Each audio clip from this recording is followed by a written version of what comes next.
दोस्तों खेसारी लाल यादव का एक और जबरदस्त सॉन्ग आ गया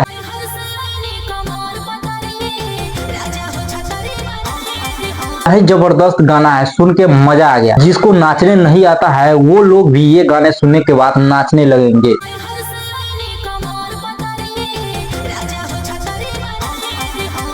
मतलब गाना लाजवाब है, गाने का धुन और गाने का लिरिक्स भी काफी जबरदस्त है। और लिख के ले लो कि यह गाना इस साल के लगन में खूब बजने वाला है। चल झूठा। इतना अच्छा गाना होने के बावजूद भी इस गानों को यूट्यूब पर उतना अच्छा रिस्पॉन्स नहीं मिल रहा है जितना कि इस गाना को मिलना चाहिए। सिर्फ एक दिन में 1 मिलियन ही इस गाने पर व्यूज मिला, जिसके कारण खेसारी लाल यादव के विरोध करने वाले बोल रहे हैं कि खेसारी का मार्केट खत्म हो गया, खेसारी का गाना नहीं चल रहा है, गाने पर व्यूज भी नहीं आ रहा है। जो भी लोग खेसारी लाल यादव के बारे में ऐसा बोल रहा है उनसे मैं एक ही बात बोलना चाहता हूँ, आज भी पवन सिंह से ज्यादा गाना खेसारी लाल यादव का ट्रेंडिंग में है। यकीन नहीं है तो जाकर यूट्यूब के ट्रेंडिंग लिस्ट चेक कर लो, साइड में स्क्रीन रिकॉर्डिंग भी देख लो कि पवन सिंह के ये गाना ट्रेंडिंग में है तो खेसारी लाल यादव के 4 से 5 गाना ट्रेंडिंग में है। तो यह है ट्रेंडिंग स्टार का पावर और खेसारी लाल यादव के फैंस का पावर, जो खेसारी लाल यादव के गाने को इतना ज्यादा पसंद करते हैं। हमेशा खेसारी लाल यादव के 3 से 4 गाने हमेशा ट्रेंडिंग में रहता ही रहता है।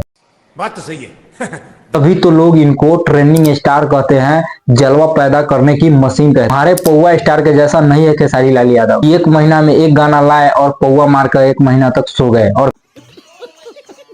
फिर 1 महीना के बाद आंख खुले तो फिर 1 गाना ला दिए। ऐसा नहीं है खेसारी लाल यादव। खेसारी लाल यादव हमेशा अपने फैंस के लिए एक्टिव रहते हैं और गाने लाते रहते हैं। इस साल तो और काफी जबरदस्त और ब्लास्ट गाना आने वाला है, क्योंकि खेसारी लाल यादव अब एग्रीमेंट से पूरी तरह से आजाद हो चुके हैं। और जब खेसारी लाल यादव आते हैं ना, तो जो तुम्हारे पौवा स्टार है वो भी कहीं दूर दूर तक नजर नहीं आते हैं। तो इसलिए कभी ये मत गलतफहमी पालना कि खेसारी का मार्केट खत्म हो गया, क्योंकि खेसारी लाल यादव के जो इंडस्ट्री में फैन है वो काफी कट्टर वाले हैं। जो भी खेसारी लाल यादव को कुछ बोलता है उसको खेसारी लाल यादव के फैंस नहीं छोड़ता है। जैसे तुम शिवानी सिंह को ही ले लो, इसने खेसारी लाल यादव के ऊपर गाना गाया था, उसके बाद जो खेसारी लाल यादव के कट्टर वाले फैन ने इनको रिलाई किया था, इनको इतना ज्यादा ट्रोल किया था कि इसको खेसारी लाल यादव से माफी मांगना पड़ा और खेसारी लाल यादव के फैन से माफी मांगना पड़ा।